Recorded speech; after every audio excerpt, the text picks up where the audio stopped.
కూటమి ప్రభుత్వం రైతుకు ఏం చేసింది అంటూ అవగాహన లేమితో కేవలం రాజకీయ ప్రయోజనాల కోసం మాట్లాడే వారికి ఇదే సమాధానం. 2014-19 మధ్య 16.6% ఉన్న ఆంధ్రప్రదేశ్ వ్యవసాయ రంగ వృద్ధి రేటు జగన్ హయాంలో 10.22% పడిపోతే 2024-25లో కూటమి ప్రభుత్వం 15.41% వృద్ధి రేటుతో 5,17,482 కోట్ల జీబీఏను సాధించింది. 2025-26కి 16.74% వృద్ధి రేటుతో 6,02,728 కోట్ల జీబీఏను సాధించి రాష్ట్ర వ్యవసాయ రంగానికి పూర్వ వైభవం తేవడమే కూటమి సర్కార్ లక్ష్యం. జగన్ హయాంలో 3 నెలలు దాటితే గాని ధాన్యం కొనుగోలు డబ్బులు రైతులకిచ్చేవాళ్లు కాదు. డబ్బులు ఇంకెప్పుడు పడతాయి వేయడం లేదు మాకు అసలు. 3 నెలలు అవుతుందండి ఇప్పుడు ధాన్యం చూసి. ఇప్పుడు రూపాయి రాలేదండి. జనవరి నెల 8వ తారీఖు గంట నుంచి ఆన్లైన్ లేదు, ఆఫ్లైన్ లేదు, ఇంతవరకు రైతులకు ₹1 పడలా. అటువంటిది కూటమి సర్కార్ 48 గంటల్లోనే రైతు ఖాతాలో 12,858 కోట్లను జమ చేసింది.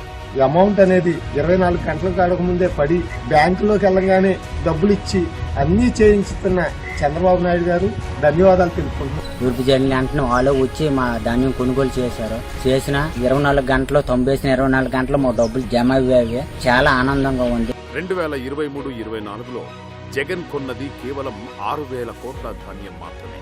అందులోనూ 1,674 కోట్లు బకాయి పెడితే కూటమి సర్కారే చెల్లించింది.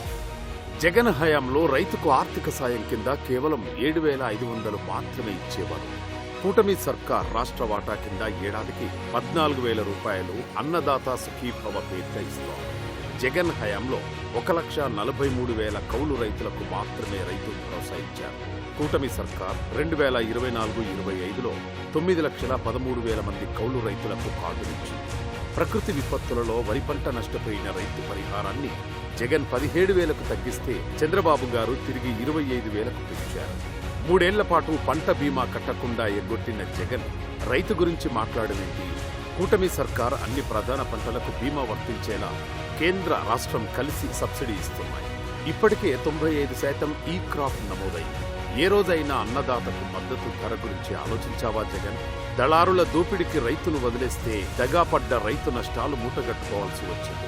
కూటమి సర్కార్ మామిడి, పొగాకు, కోకో, కాఫీ, మిర్చి, టమాటా, ఉల్లి పంటకు 100 కోట్ల సబ్సిడీ ఇచ్చి రైతును ఆదుకుంది. రాయలసీమలో డ్రిప్ ఇరిగేషన్ ను పునరుద్ధరించి